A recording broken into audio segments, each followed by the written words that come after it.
Bluetooth off and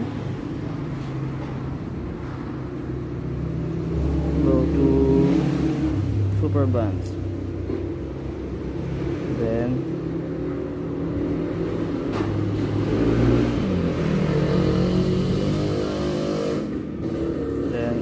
plus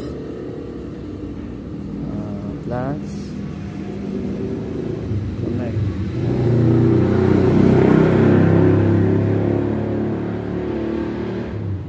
Nag blue na. Set up data, twist your throttle. Tapos check natin kung gumagalaw yung TPS. Good, 100%, 98, close. Alright, tapos tune.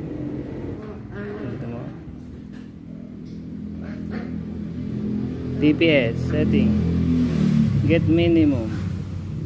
Okay, get 100% to 84.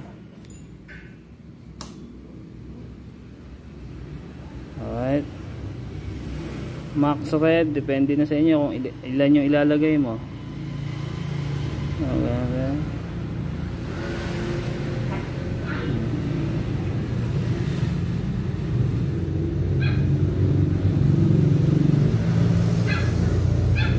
Then calculate.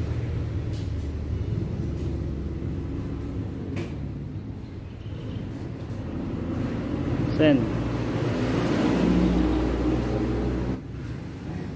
Tayo sa start.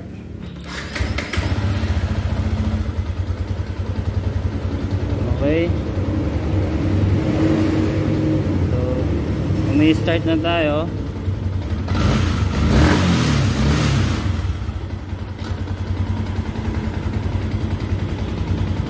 Meron tayong 3 stage for mobile tuning. So, ayan yung RPM, medyo mababa. Stage 2. Ayan.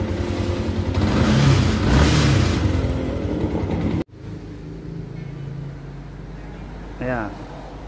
Lalabas yan pag pumasok. Pero wait nyo mag-setup data.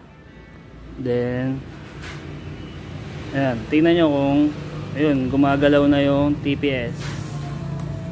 Ayan. Dapat accurate.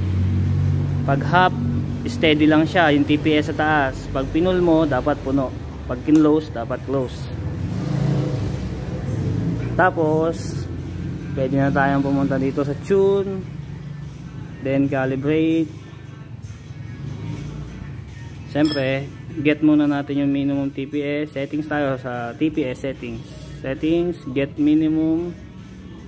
Pag nakuha mo na, full throttle, full natin, get max, save. Okay na yan. Tapos sa RPM, nasa sa inyo yan kung gusto mong lagyan ng mas malaking max rev. Pero pag kami, pag stock, nilalagyan ko limit 11.5 lang ito. So ito standard 9.8. Yan, gagawin kong 11.5. Ay sorry. Then okay, tapos interpolate, send. Tapos back na natin. So try natin kung start siya, kasi hindi umandar to eh. Dinala lang sa atin tong unit, so hindi daw mapaandar. So ito, so ayan, good. May bonus tayo sa may-ari, umaandar na. Ayan. So ayan, back ka sa front screen. So makikita mo gumagalaw yung RPM. Ayan. Ayan. Diba 9 lang yung limit ng 9.8, nilagay mo natin 11. So okay siya, pero dapat may limit pa rin. Huwag nyong tatanggalin yung RPM limit, medyo delikado yun. So ayan. Ngayon, kung gusto nyong mag-tune, dito, punta kayo sa tune. Pwede tayo dito sa, ito, injector sa gasolina, fuel. May basic tuning tayo, ito sa taas. Pwede mong iangat yan per DPS and RPM. Itong nasa baba is RPM. Ngayon, ito, percent yan ng TPS. Okay, kaso ito negative 5, positive 5 lang yung kanyang adjustment, parang ganun. Ito yan, oh, ayan, pwede mo siya itaas yan.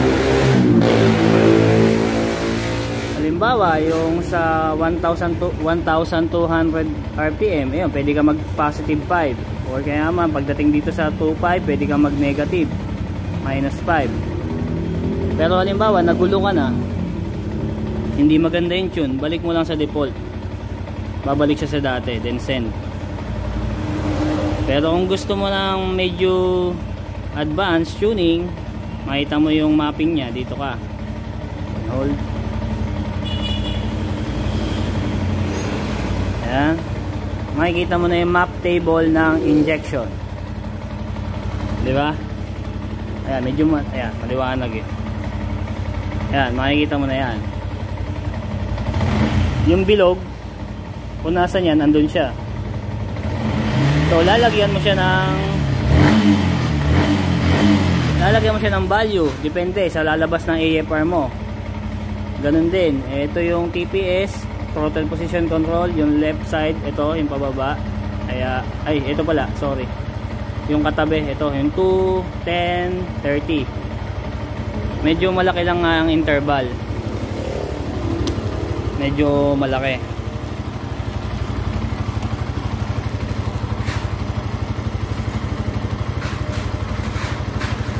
Ayan. Tapos itong 1 to sa taas, ayan yung RPM, 1.2 to 136, 3073. So halimbawa gusto mo mag-tune dito sa part na yan, sa 2% hanggang 30, you can add value, bahala ka kung anong gusto mo, depende sa AFR mo. Ayan, tapos send. Pag sinend mo yan, siyempre mag-iiba yung AFR tuning nyan, pwedeng rich, pwedeng lean, kaya kailangan i-tune nyo. Walang identical na makina kasi, pwede mong balik sa 0. Yan, basta lahat ng gagapangan niya, lahat ng gagapangan ng RPM, yun yung bilog,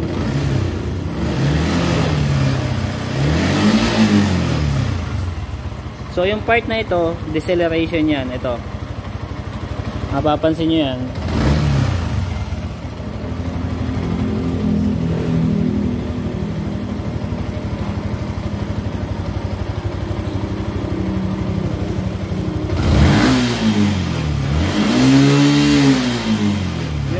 Yung 0 dinadaanan niya, di ba?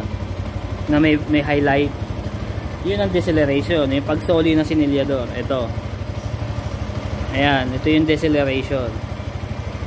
Mas maganda may value din kayo diyan kasi kung wala magba-backfire. Diyan yung yung backfire. So, tapos na tayo sa example sa injector. Ganun din ang tuning sa kuryente. Ito naman yung ignition. Ignition, same din. Yung basic tuning, ayan. Kaso makikita nyo, negative 3. Yung pwede nyo lang magawa sa basic nya is negative 3. Ayan, pwede nyo guluhin yan, adjust nyo kung saan nyo magaganda, para equalizer lang yan. Pag napangit ang resulta, balik nyo ulit sa default. Babalik sa dati, then send. Back to ka sa base map na kasama ng super bands. Oh. Ngayon sa advanced tuning naman din, ganun din yung kamukha sa injector, makikita mo yung mapa. Yan. Ganun din siya, pwede kayong magtono dyan dito sa part na to for 9 RPM to 7.5, about 30% to 70 TPS. Ayan, depende sa inyo kung paano. kung ano yung hinihingi ng makina. So yan, yun ang tuning natin sa mobile ignition and injection. So ito naman yung rumble idle. Rumble idle. Yung rumble idle,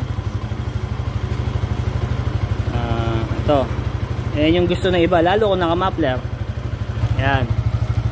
Diba yung idle niya is mabilis. Pag nag-plus ka, mag-iiba yan. Ayan. Diba nakita nyo parang hihingalo, pero hindi mamamatay yan. Ayan siya. Meron kang choice to iba-ibang design yan. Number 3. Tapos number 4. Basta pili kayo kung anong gusto nyo. Hanggang ano yan, magkaiba kasi. So hanggang 9 yung choice nyo. Ayan, mabilis yung pagka-rumble idle nya. Ngayon kung ayaw nyo yan, balik nyo lang sa 0. Tapos kusa siyang papasok. Ayan. Si rumble idle, gagana lang yan pag na-reach mo yung 60 degrees. Pag malamig ang makina, hindi gagana yan, mamamatay yung makina. Okay? Explore nyo lang yan. Medyo itong compensate naman, ang function nito is yung sa cold start. Ibig sabihin, sa cold start, ito yung sa umaga or yung pag malamig na yung makina niya, yung starting doon. Pag kinukulang ka ng gasolina or sobra, diyan ka mag-tune. Yan, pwede mong lagyan ng value yan, mga yan. Depende sa inihingi ng AFR mo, ng engine. Pero hindi ito yung sa performance ng bilis ng makina. Sa cold start lang yan. Okay? Analyze, ayan. Ito yung nagre-represent ng mga kulay na yan, ng line na yan. RPM, TPS, injector, ignition, AFR, saka GPS speed. Tapos enrichment correction, ayan, correction, enrichment correction. Ayan yan, sa throttle response naman yan. Pwede ka rin from 0 to 100 TPS. Pwede kang maglagay ng value dyan.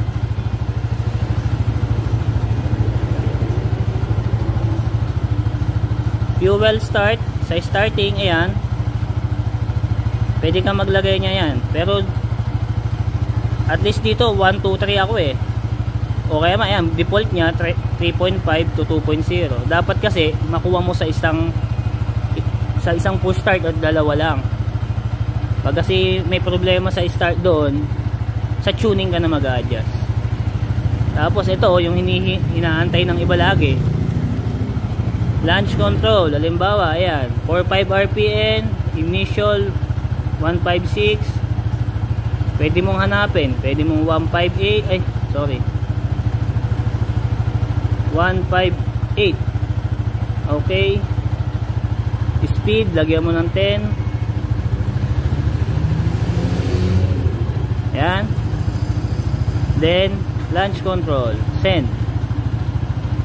Tapos, wait nyo lang, puputok-putok yan.